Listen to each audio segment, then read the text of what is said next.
안녕하십니까. 신의균의 국방TV 시큐리티 뉴스입니다. 자, 오늘도 아주 중요한 이 안보 정치 외교 소식 전해드리겠습니다. 이스라엘이 베이루트, 그러니까 레바논의 수도 베이루트를 대공습했습니다. 그래서 헤즈볼라의 넘버 2를 제거했다고 공식 발표를 했습니다. 이랬더니 이 헤즈볼라는 즉시 반격을 했고, 여기에 맞추어서 이라크의 인민동원군도 탄도미사일을 이스라엘 향해 쏘았습니다. 이스라엘 지금 몇 발 맞은 것 같은데요. 드디어 5차 중동전이 시작된 것 같은데, 여기에서 어떻게 전면전으로 불이 붙을지, 어느 정도 진행이 되고 있는지 살펴보도록 하겠고요. 자, 그리고 영국이 지금 아비 규환에 들어갔습니다.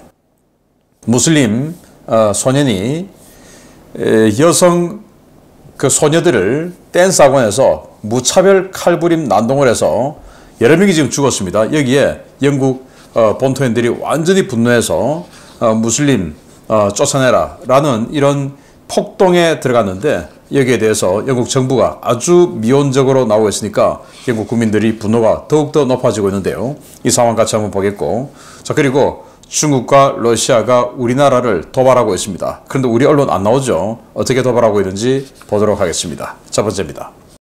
지난주 사상 최초로 미국 알래스카 인근 공역으로 전략 폭격기를 날려보냈던 중국과 러시아가 이번에는 한국을 대상으로 무력 시위에 나섰습니다.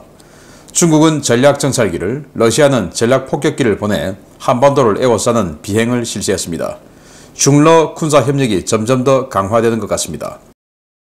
중국이 미 항모전단을 공격할 때 표적 획득용으로 사용하는 무인 전략 정찰기 WZ-7을 무려 3대나 투입해 남해 인근 공역에서 정찰 비행을 실시했습니다. 일본 통합망료 간부에 따르면 중국은 7월 30일 WZ-7 무인 정찰기 3대를 순차적으로 투입해 오전부터 저녁까지 제주 남동 해역에서 정찰 비행을 실시했습니다. 이 과정에서 중국 정찰기들은 한국과 일본 방공식별구역을 침범했고, 한일 양국은 전투기를 긴급 출격시켰습니다. 중국판 글로벌 호크라고 불리는 WZ-7은 터보팬 엔진을 장착한 고속, 고고도 무인 정찰기인데요. 지난 6월 시어도어 루즈벨트 항모전단 부산 입항 당시에도 같은 공역에서 정찰 비행을 실시한 바 있습니다. 중국이 정찰기를 날린 바로 그 시간 러시아도 전략 폭격기를 띄웠습니다. 러시아는 극동지역 우크라이나카 공군기지에서 이륙한 투플레프 95MS 전략 폭격기 2대와 블라디보스톡에서 이륙한 수호이 30SM, 수호이 35S 전투기 등을 동원해 동해에 투입해서 전략 초계 임무를 수행했다고 밝혔습니다. 이들 역시 동해 카디즈를 침범했고 우리 측 전투기들과 대치했는데요. 러시아 국방부는 동해 중립수역에서 자국 폭격기들이 비행하는 동안 외국 전투기들이 대응 출격했다고 밝혔지만, 우리 합동참모본부는 러시아 전략 폭격기 카디즈 침범에 대해서는 입장을 발표하지 않았습니다. 같은 날 하루 종일 실시된 중국과 러시아의 연합작전은 한반도를 위협하는 이들의 군사협력이 얼마나 심화되고 있는지를 보여주는 단적인 사례인데요. 적들은 우리를 위협하기 위해 뭉치는데 우리가 우방들과 협력하는 것에 반대하는 사람들, 진짜 저희가 무엇인지 궁금합니다. 네, 이게 바로 WZ-7 중국의 전략 정찰기예요. 아주 높은 곳에 떠서 미국의 항모 전단을 탐지하고 그 위치를 자신들의 군함 또는 지상에 있는 센터로 전송을 해서 항모 전단을 타격하는 탄도미사일 날리게끔 해주는 전략 정찰기입니다. 물론 그 외에도 다양한 임무를 수행하죠. 지난 6월 25일 시어도어 루즈벨트 항모가 부산에 있었고, 그때 윤석열 대통령이 루즈벨트 항모에 방문했을 때 그때 정찰기를 띄웠었습니다. 이 정찰기를.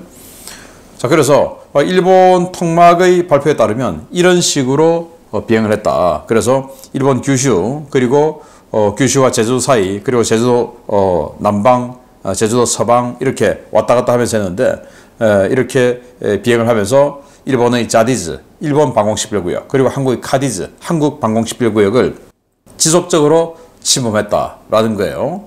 그리고 이 도발은 3대를 연속 투입해서 하루 종일 진행이 됐다라고 하는 거고, 자, 이건 이제 일본이 발표를 했는데, 자, 이게 또 있어요. 러시아가 발표를 했습니다. 우리 동해 중립 공역에 들어가서 전략 초계빙 했는데 외국 전투기들이 우리를 요격했다라고 이야기를 했습니다.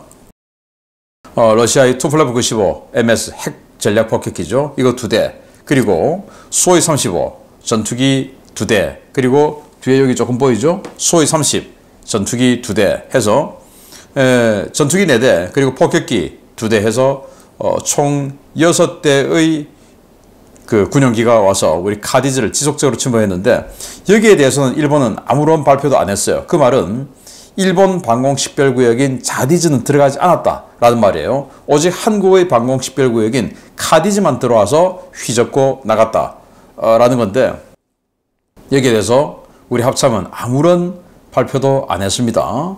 러시아의 부정적인 인식을 국민들이 가지게 되는 것에 대해서 조금 뭔가 분위기를 누르고 있는 이런 모양 아닌가라고 생각되는데, 우리가 뭐 러시아에 지금 책 잡혔습니까?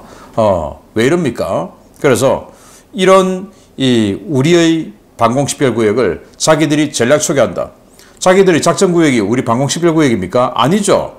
그러면 우리 군 당국은 요격 행위를 했는데, 그 요격 행위를 하고 나서 강력하게 또 대응 성명을 발표를 해야 되는데, 여기에 대해서 아무런 반응도 없고 발표도 없는, 일본은 자디즈를 침범한 중국 정찰기에 대해서 저렇게 발표를 했는데, 우리는 중국이든 러시아에 대해서 아무런 발표도 하지 않는 한국의 국방부와 합참, 도대체 중국과 러시아를 어떤 스탠스로 바라보고 있는가, 저희가 의심스럽기만 합니다. 두 번째입니다.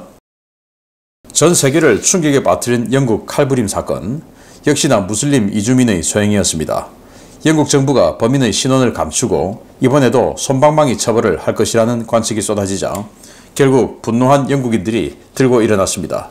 남의 일로 볼 상황이 아닌 것 같습니다. 지난 7월 29일 영국 북서부 머지사이드주 사우스포트에서 발생한 어린이 댄스 교실 칼부림 사건의 17세 피의자는 루안다계 무슬림으로 확인되었으며, 피의자를 감싸고 도는 당국의 태도에 격분한 주민들이 7월 30일 폭동을 일으켰습니다. 이 사건은 29일 발생한 칼부림 사건에서 2명이 즉사하고 중태에 빠진 9명 가운데 3명의 여자 어린이가 추가로 숨졌다는 소식이 보도된 직후 터졌는데요. 현지 시각 30일 오후 사우스포트에서는 수천 명의 주민들이 쏟아져 나와 무슬림 이민자를 영국에서 쫓아내라고 성토했습니다. 이들은 무슬림 사원인 모스크를 포위하고 출동한 경찰과 대치했는데요. 경찰이 이들을 진압하려 하자 격렬하게 저항하며 부상자가 속출하기 시작해 22명의 경찰이 다치고 이 중 11명이 병원으로 후송되었습니다. 사건이 격화되자 이벳 쿠퍼 내무장관은 소셜미디어를 통해 용의자에 대한 가짜뉴스가 확산되고 있다. 이번 폭동도 그러한 가짜뉴스 때문이라고 성토했는데요. 영국 경찰 역시 체포된 17세 용의자는 청소년이기 때문에 신원을 밝힐 수 없고 영국에서 태어난 영국 국민이라며 주민들의 화를 키웠습니다. 소셜미디어를 통해 유포된 피의자 신원이 가짜뉴스라는 내무장관의 주장과는 달리 현지 언론들은 피의자에 대한 소셜미디어 정보가 사실이라고 전하고 있습니다. 영국 일간 텔레그래프와 스카이뉴스는 피의자를 르완다에서 영국으로 온 이민자 부부의 아들이며 영국 카디프에서 태어나 뱅크스로 이사온 내성적인 소년이라고 전했습니다. 피의자는 무술 유단자로 가라데를 배웠고 내성적인 성격을 가지고 있었는데요. 범행 직전 택시를 타고 뱅크스에서 사우스포트로 이동해 댄스 교실을 습격한 것으로 확인되었습니다. 시위대는 오랜 기간 누적된 무슬림 범죄와 이로 인해 영국 전체가 피폐해졌다며 이민정책 전환과 무슬림 추방을 요구하고 있는데요.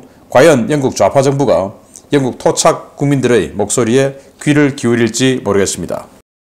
영국이 최근 총선을 통해 집권 보수당이 참패를 하고 이렇게 노동당이 집권을 했죠. 좌파 정부죠. 여기는 이민 정책에 대해서 아주 너그러운 그런 정책을 펴고 있고, 그러다 보니까 무슬림이 이런 잔인한 범죄를 저질렀다라는 그런 사실이 알려지면 무슬림, 즉 아프리카에서 또는 중동에서 넘어온 이민자들에 대한 반감이 커질까봐 이거를 말을 안 하고 있는 거예요. 아니다, 가짜뉴스다, 이렇게 이야기했는데 그게 바로 이제 이 이백 쿠퍼 내무장관이에요. 그래서 그 가짜뉴스 때문에 이런 범죄 벌어지는 거야 라고 했는데, 이 범죄에 대해서 잠시 말씀을 드리면, 이 조그만 마을에 댄스 교실이 열렸어요.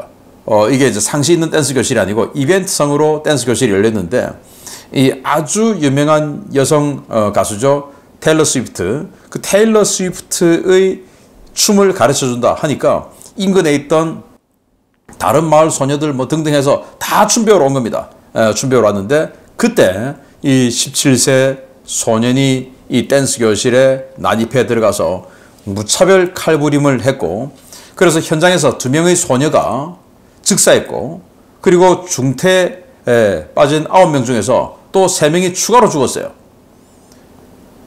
그리고 그 칼부림을 하던 이자를 말리던 이 사람도 워낙 이 애가 힘이 셌다는 겁니다. 이제 아프리카계 이민자 출신이고 17살이니까 뭐 덩치도 크겠죠. 그리고 가나대 유단자다라는 건데, 그러다 보니까 힘이 너무 세서 그 말리던 남자도 칼부림을 당해서 중태에 빠졌고, 그런데 이 정부는 오히려 그를 두둔하고 신원을 공개하지 않고 가짜뉴스다. SNS에서는 이 또 무슬림이다. 뭐 이런 식으로 나가니까 가짜뉴스다. 이렇게 했는데, 결국 이 내무장관의 말은 거짓으로 드러났고, 텔레그래프에서 보도를 한 거예요. 신원을 완전히 특정해서 텔레그래프에서 보도를 한 겁니다. 아주 평범한 그런 내성적인 소년이었다라고 보도를 하면서 이 가족사에 대해서 쫙 기사에 다 적어 놓았습니다. 그러니까 시민들이 이제 그래 무슬림 맞네, 왜 거짓말해 하고는 폭동을 일으켰는데, 경찰관 뭐 두드려 패고 지금 뭐 난리가 났어요. 경찰차 불 지르고. 자, 이래서 물론 우리나라도 출산율이 급격히 떨어지고 우리 경제를 이어가려면 다른 나라에서 온 이민자들이 대신 해줘야 될 부분이 분명히 있는 건 맞습니다. 그런데 다른 문화, 다른 문명에서 온 사람들과 특히나 이 무슬림이라는, 이슬람이라는 이런 완전히 다른 이런 문화권과 정말 우리가 융합될 수 있는가, 이런 것에 대해서 한 번 더 생각해 볼 필요가 있고, 뭐 이런 말이 있죠. 무슬림들은 이 전체 인구에서 1%가 되기 전까지는, 1%까지는 아주 그냥 착한 이웃으로 지내다가 이게 이제 3%, 5%, 3%가 되면 세력화하고 5%가 되면 이제 주장을 펴기 시작한다. 그리고 행동하기 시작한다. 라는 유럽의 사회학 결과가 있어요. 정말 다행스럽게도 우리는 아직도 세력화는 안 된 것 같은데, 자, 이런 상황에서 우리 울산광역시가 어제 이런 희한한 정책을 했습니다. 자, 울산시 미등록 외국인 노동자 진료비 90% 지원. 미등록 외국인 노동자가 뭐냐면은 불법 체류자 아닙니까? 그 불법 체류자의 진료비를 90% 지원한다. 우리 국민의 세금으로.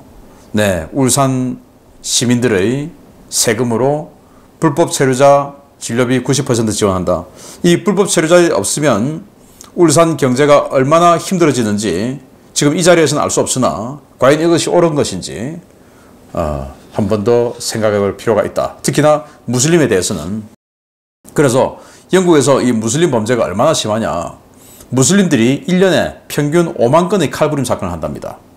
우리나라도 이 이민자들 많은 지역에 가면 칼을 소지하는 것은 불법이다, 이런 플래카드 붙어 있는 거 제가 많이 봤는데, 하여튼 그 칼부림 사건이 1년에 5만 건, 무시무시하지 않습니까? 또 97년에서 2013년 16년 동안 파키스탄에서 이민 온 이 깽단 조직이 있었는데, 그 깽단 조직이 무려 1,400명의 영국 백인 여성들을 유괴하고 강간하고 그리고 고문하고 매춘시키고 인신매매하고 한 일이 있었는데, 지속적으로 신고가 들어갔음에도 불구하고 당시 영국 정부와 경찰은 그럴 수도 있지, 다른 가치를 인정해야 된다, 이렇게 얘기했답니다. 정말 기가 찬 영국이 아닐 수가 없는데, 우리는 그러지 말아야 되겠다라는 생각을 하면서, 자, 오늘의 메인 뉴스 보겠습니다. 이스라엘이 현지 시각 7월 30일 레바논 베이루트 헤즈볼라 최고 지휘부를 공습했습니다. 많은 사상자가 발생했는데, 이에 격분한 헤즈볼라와 저항의 축 세력도 이스라엘에 대한 보복 공격을 감행했습니다. 미 중부사령부도 경계태세를 격상하고 비상작전 프로토콜에 돌입했습니다. 이스라엘군이 전투기를 동원해 레바논 베이루트의 헤즈볼라 최고 지휘부를 공습했으며 이번 공습으로 목표 건물이 초토화되면서 최소 3명이 숨지고 85명이 다쳤다고 이스라엘 매체들이 현지 시각 7월 30일 보도했습니다. 이스라엘군 대변인인 다니엘 하가리 소장은 이스라엘 공군 전투기가 테러 조직인 헤즈볼라의 최고위급 군 지휘관이자 전략부대 수장인 푸아드 슈루크를 베이루트 지역에서 제거했다라며 그는 헤즈볼라 최고 지도자인 하산 나스랄라의 오른팔이자 나스랄라의 전시작전 계획과 지휘를 보조하는 2인자라고 밝혔습니다. 이스라엘의 이번 공격은 지난 27일 발생한 마즈달 샴스 축구장 피격 참사에 대한 보복 조치로 풀이되는데요. 이스라엘은 베이루트를 직접 공격할 경우 확전이 우려된다는 미국의 반대에도 불구하고 헤즈볼라 최고 지도부에 대한 직접 타격을 감행했습니다. 이스라엘이 헤즈볼라를 공격하자 헤즈볼라를 비롯한 저항의 축 세력도 반격을 시작했습니다. 헤즈볼라가 북부 국경지역에서 로켓 공격을 재개했고 이라크의 인민동원군은 요르단 영공을 관통하는 방향으로 이스라엘 엘라트에 여러 발의 탄도미사일을 발사했습니다. 저항의 축 세력이 발사한 로켓과 탄도미사일은 모두 요격했다고 발표됐는데요. 이 발사 직후 미국은 즉각 백악관 NSC 대변인이 성명을 내고 이스라엘에 대한 미국의 안보 공약은 철통같고 헤즈볼라를 포함해 이란이 지원하는 모든 위협에 대해 결코 흔들리지 않는다라고 밝혔습니다. 백악관 성명 직후 펜타곤은 페르시아만에 있는 시어도 루즈벨트 전단에 이라크 상공 무장 정찰 작전 개시를 지시했고 키프로스 서부 해역에 있는 와스프 상륙 준비 전단과 제24 해병 원정대 전력에 레바논 출동을 명령했습니다. 이스라엘과 저항의 축 모두가 행동에 나서면서 이제 모두의 시선은 이스라엘 지상군의 레바논 진공 시점이 언제가 될 것이냐 하는데 쏠리고 있는데요. 제5차 중동 전쟁으로 번질 수 있는 이번 사태, 과연 상황이 어떻게 될지 주목됩니다. 네, 이스라엘이 제가 어제 알려드렸던 것처럼 이 축구장에서 마을 축구장에서 축구를 하던 이 청소년들이 있었는데 여기를 헤즈볼라가 로켓 공격을 해서 이 청소년들이 정말 도저히 말로 표현할 수 없는 제가 알려드렸으면 좋겠지만 도저히 설명할 수 없는 그래서는 안 되는 그런 처참한 죽음을 당했습니다. 지구 반대편에 있는 저도 그 사진을 보고 분노에 지금도 조금 떨리는데 아마 이스라엘 국민들은 어땠겠습니까? 여기에 대한 그러니까 로켓탄이 날아왔으니까 군 작전이었죠. 헤즈볼라의 군 작전이었죠. 그 군 작전을 지휘한 지도부를 그냥 날려버린 겁니다. 그래서 미국은 베이루트, 레바논 수도 베이루트는 공격하지 마라. 위험하다. 민간인들도 많고 그리고 아직 외국인들 다 철수하지 못했지 않느냐라고 했는데 그래도 그냥 이스라엘은 그 참혹한 작전을 지휘한 이 최고 수뇌부를 놔둘 수 없다 해서 폭격을 감행해버렸습니다. 바로 이 자인데요. 푸아드 슈르크라는 사령관인데 군부 최고 넘버원이고 나스랄라의 오른팔 그러니까 헤즈볼라의 넘버 2입니다. 이 자를 결국 제거를 했고 그럼으로써 지금 이 헤즈볼라는 일시적으로 우리가 지금 합참의장이 지금 사라져 버린 거예요. 그래서 과연 이 최고 지휘부가 그냥 한꺼번에 죽거나 다쳤다라는 말이 되는데 이런 상태에서 전쟁을 지휘할 수 있을까? 누군가 인계받아서 전쟁을 할 수 있을까? 사실 뭐 지휘자가 굉장히 중요하지 않습니까? 라는 생각이 드는데 아무튼 그 지도부를 날려버렸어요. 그러니까 이 헤즈볼라는 즉시 북부 지역의 이스라엘군 향해서 무차별적으로 로켓을 발사했고 그건 또 다 막아냈답니다. 그런데 이라크에 있는 인민동원군 친이란 민병대죠. 거기에서 탄도미사일을 다량 이 홍해 연안에 있는 유일한 항구도시 에일롯을 향해서 탄도미사일을 날렸는데 이스라엘은 일단 다 막아냈다라고 발표는 했지만 이렇게 탄도미사일 잔해가 폭발하고 있는 모습이 보여요. 아마 몇 발은 못 막은 것 같습니다. 자, 이런 식으로 공격을 하고 나니 미국도 이스라엘에 대한 안보 공약은 철통 같다라고 하면서 지금 페르시아만에 시어도 루즈벨트 항모 들어갔죠. 그 시어도 루즈벨트 항모에 이 무장 정찰 작전 개시를 지시했다라고 하면서 이 사진을 공개했는데 무장 정찰 작전이 뭐냐? 지금 이 이라크의 인민동원군 민병대들이 이스라엘 향해서 탄도미사일 날리니까 그 탄도미사일 텔들, 탄도미사일 이동식 미사일 발사대들, 그걸 이제 사냥하는 작전에 들어갔다라고 볼 수 있고, 자, 이 상황은 저는 이제 거의 이 레바논 전쟁이 시작됐다라고 보는데, 여기에서 이 헤즈볼라의 최고 수장인 나스랄라가 야, 지금 넘버2 내 오른팔도 저렇게 죽었는데 나라고 안전할까 해서 자신의 생명을 중요시해서 시쳇말로 좀 겁을 먹는다면 조금 이 전쟁 개전은 유야무야 또는 밀릴 것 같고, 왜? 측근이 지금 죽는 것을 계속 목도를 하고 있으니까 겁이 날 수도 있겠죠. 그러지 않다면 정말 곧 수시간 내로 전면 전쟁이 개전되지 않을까라는 심각한 상황으로 번져가고 있는 중동 상황이었습니다. 계속 조사해서 이 지역 상황 누구보다 먼저 더 정확히 알려드리도록 하겠습니다. 마치겠습니다. 감사합니다.